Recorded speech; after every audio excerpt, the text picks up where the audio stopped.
नमस्कार मित्रांनो, खूप दिवसांनंतर व्हिडिओ बनवतोय आज आणि कारण पण तसंच आहे बिकॉज मी सध्या माझ्या एक्झिस्टिंग प्रोजेक्टमध्ये along with SAP FI me treasuries module पण एक्सप्लोर करतो आहे आणि इम्प्लिमेंट करतो आहे. So while I came across this treasury and risk management module, I got to know certain very important aspects, certain very important uh, terms in treasury, and that is risk analyzers. So analyzers basically. So treasury and risk management मध्ये काही analyzers असतात. So हे analyzers basically तुम्हाला help करतात to analyse the data जो available आहे treasury and risk management मॉड्यूलमध्ये. जो काही डेटा आहे तो ॲनालाइज करण्यासाठी तुम्हाला हेल्प करतात. तर कुठल्या प्रकारचे ॲनालायझर्स ट्रेजरी मॉड्यूलमध्ये अवेलेबल आहे? टू स्टार्ट विथ ॲक्च्युली 4 आहेत, बट 3 असे आहेत ॲनालायझर्स की जे जास्त एम्फसाइज केला जातो त्यांच्यावरती. पहिला market risk analyser, portfolio analyser आणि क्रेडिट रिस्क ॲनालायझर. चौथा जो आहे तो accounting analyser, which is not given not considered as an analyser. It is just it's an analyzer to analyze your accounting entries. ठीक है. So talking about credit risk analyzer is one of the 3 major and important analyzers. What does it do? So credit risk analyzer basically तुमचं identify करतं किंवा help करतं identify करण्यासाठी जे तुमच्या credit related risk आहेत त्या. ठीक आहे, ज्या काही काउंटर पार्टी रिलेटेड रिस्क आहेत.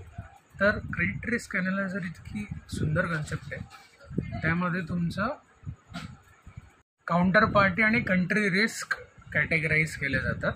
सो कंट्री रिस्क अशी असते की जी तुम्ही कंट्रोल करू शकत नाही, so which is not in the scope of credit risk analyser.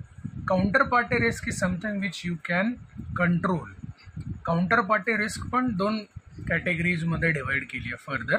एक तुमची इश्यू क्रेडिट रिस्क आणि दुसरी सेटलमेंट रिस्क. सेटलमेंट रिस्क ही ऑल टुगेदर तुमच्यावर डिपेंड असते, ना की तुमच्या काउंटर पार्टीवरती.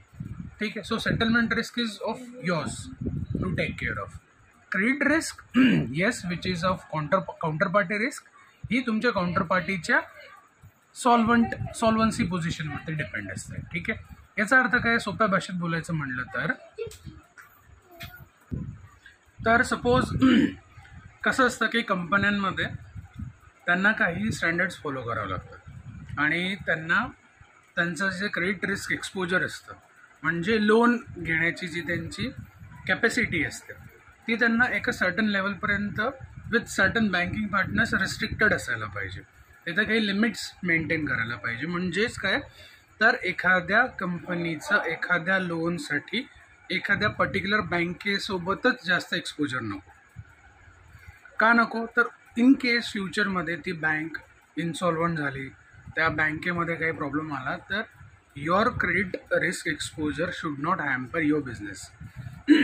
हा एक पॉईंट झाला. दुसरा पॉईंट असा आहे की जेव्हा एखादा ट्रेडर ट्रेजरी रिस्क मॅनेजमेंट मॉड्यूलमध्ये डील एंटर करतो, तेव्हा असं नको, let's me I am a user, I am a trader in TRM, and if I am trying to post any document, if I am trying to create any deal in TRM module, let's say for a loan, so I should not be able to create a deal beyond certain limit, beyond certain amount for a particular product type, let's say term loan, with a particular bank. So ह्या कॉम्बिनेशनमध्ये एखाद्या बँकेसोबत एखाद्या product टाईपसाठी एखाद्या अमाऊंटच्या पेक्षा जास्त मला deal करण्याची परवानगी नसते.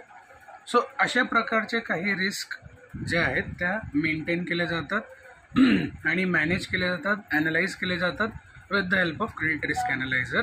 डेफिनेटली याच्यासाठी ऑनलाईन लिमिट चेक ही फंक्शनॅलिटी ऑलवेज अवेलेबल असायला पाहिजे. ऑनलाईन लिमिट मॉनिटरिंग ही फंक्शनॅलिटी ऑलवेज अवेलेबल असायला पाहिजे क्रेडिट रिस्क ॲनालायझरमध्ये.